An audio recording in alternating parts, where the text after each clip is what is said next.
From showing you how to get rid of this keyboard that takes forever to get to one letter to the other, swapping it with this one instead, and now having new features located in the Apple TV app, showing creative ways to watch two things at once. This is the updated version of all the cool things they can now do on the Apple TV. And of course, timestamps will be in the below description down below for your pleasure.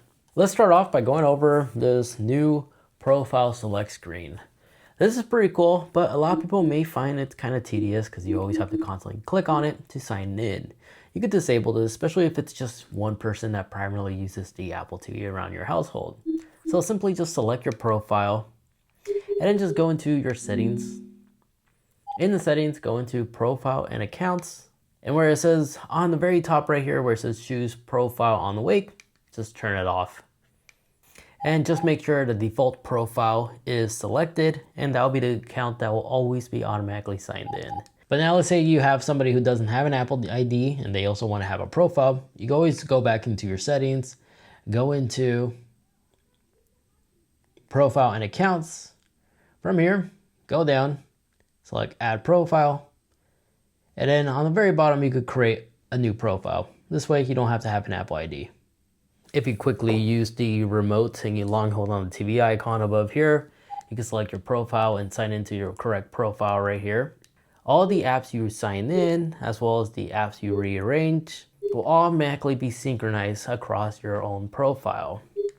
So if you long hold and you hit edit, you can rearrange the apps to your own personal preference, and then it will be saved to that profile you have selected.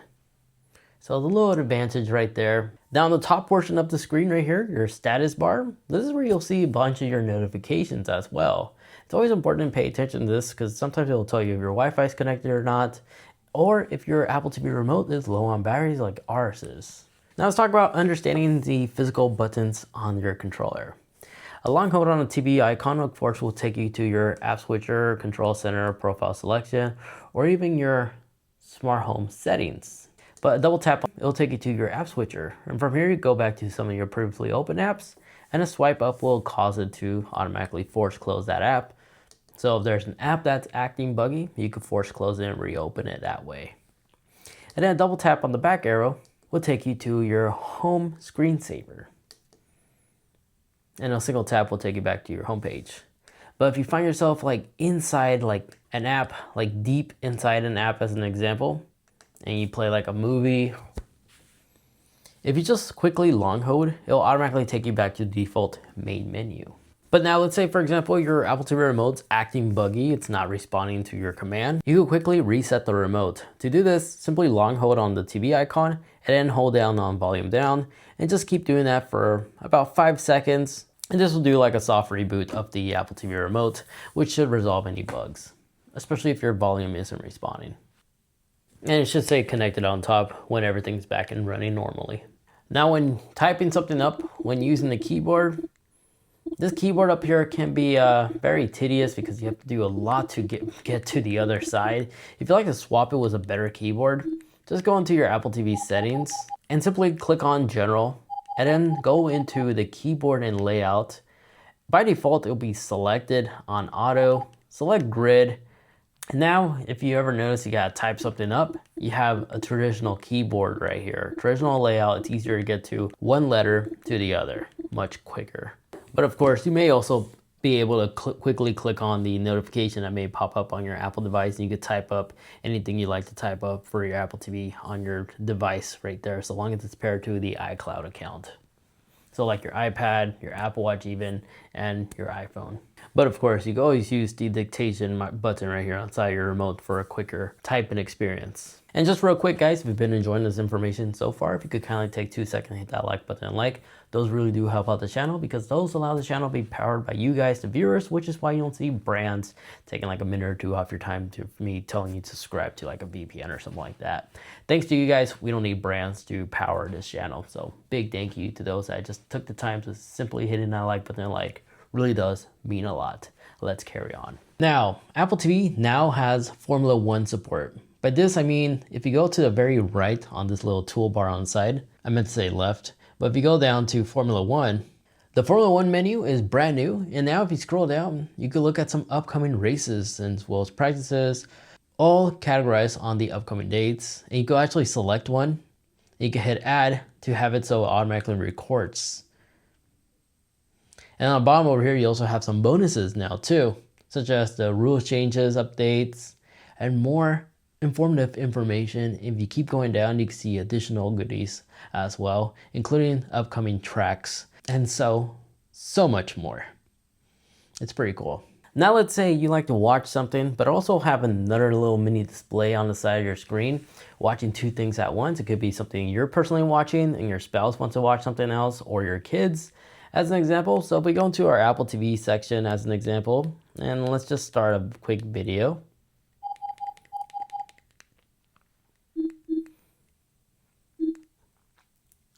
Let's go ahead and play a movie. And now let's say we're watching something on our phone, right? Go ahead and hit the cast icon, go into AirPlay, and select the Apple TV you like to pair with, right? Right now we're gonna hit replace, as it will replace the audio source. But then if you look on the very bottom, you'll not only see the tool to enhance the audio, like the vocals and stuff like that. If you click on it, you could easily do that using Apple Intelligence if your TV supports it. But there's this picture-in-picture mode, which you can enable. And now you have the ability to watch two things at once. And then if you tap on the TV icon right here on your remote, you can swap the audio source, making that one into the full screen. Or tap again to go back to the other video we were watching. But if you tap on the TV icon one more time, you can move the corner if you like to move it left or right side, or you can close it all entirely. So definitely a cool tool if you like to watch two things at once. The next thing, if you like to use a VPN, don't forget the Apple TV fully does support a VPN. It's as easy as simply just launching the Apple App Store on the Apple TV. Type in VPN and just select the VPN provider you're currently using. You'll be surprised there's actually support for a lot of amazing third-party ones now, like main brand ones like NordVPN as an example, which should allow you the ability to watch other movies and stuff that's not available in your region to be watched on the Apple TV. Now, with the latest version of tvOS, Apple TV Plus is no longer Apple TV Plus. It's now been renamed to Apple TV. So I just want to quickly update that and highlight that for you.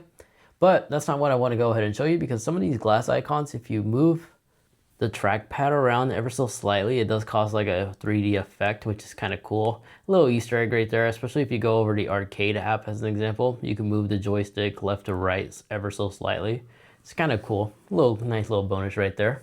But something I want to show you is if you're the individual who likes to watch something as you're falling asleep, but your partner doesn't like the brightness of your display being super bright, yes, you could lower the TV brightness itself, but with the Apple TV, you could also lower it even more. You see, if I triple tap on the back arrow icon on my Apple TV remote, I could dim the screen even more, making the screen even dimmer than what my TV will allow it to do. If you like to enable this tool to triple tap the back arrow, it's as easy as simply just going into your Apple TV settings, go into accessibility, and from here, scroll all the way down to the very bottom where you'll find general accessibility shortcut. From here, just make sure you select light sensitivity, but by simply just check marking light sensitivity, if you read on top, triple tap the click menu, will enable any of these shortcuts you see here, but light sensitivity is what we have enabled. And now a triple tap with the back arrow will dim our screen even more. And then lastly, don't freak out if you lose your Apple TV remote or it's low on batteries, you just don't have time to charge it. If you have an iPhone or even an iPad as an example, if you bring out Control Center, you could add the remote shortcut right here. And if you don't see it, you could just add control and then just type in remote right in here. Add that. And once you add it, you should be able to find it in your Control Center. From here, you can just tap on it. And then where it says choose TV, just select the Apple TV you're connected to. And all your familiar buttons will be located right here. We can actually navigate your Apple TV from here, pause and play. And even the shortcuts work too to open up App Switcher. And the volume rocker on your phone will allow you to adjust the audio of your Apple TV as well. And a long hold will allow you to power it off. Nice remote backup for those emergencies when you can't find your remote. But if you did misplace your remote, you can always select the Apple TV and you'll see a find remote icon. By selecting here, this will bring up this page, which will allow you to find the remote a lot easier using the internal sensors. So you could definitely tell if you're getting closer or further away. It's only compatible with this style remote, unfortunately. But you'll find that you can buy this separately And the likelihood it's compatible on most Apple TVs are pretty high. So you can also upgrade your Apple TV remote this way as well. But other than that, there you guys have it. Those are a handful of amazing tips and tricks that your Apple TV can do. Make sure to stick around because I do plan on doing a part 2 version of this video showing you more amazing tips and tricks that the Apple TV can do. But now if you own an Apple Watch and you'd like to find out what cool stuff this thing can do that's disabled by default, I also go ahead and show you a handful of amazing hidden features and tips and tricks that you could do with your smartwatch. It doesn't matter if it's the Ultra, Series 11, 7, or even the SE Apple Watch. So I definitely recommend clicking on this video over there so you learn more amazing stuff your Apple Watch can do. Thank you so much for watching.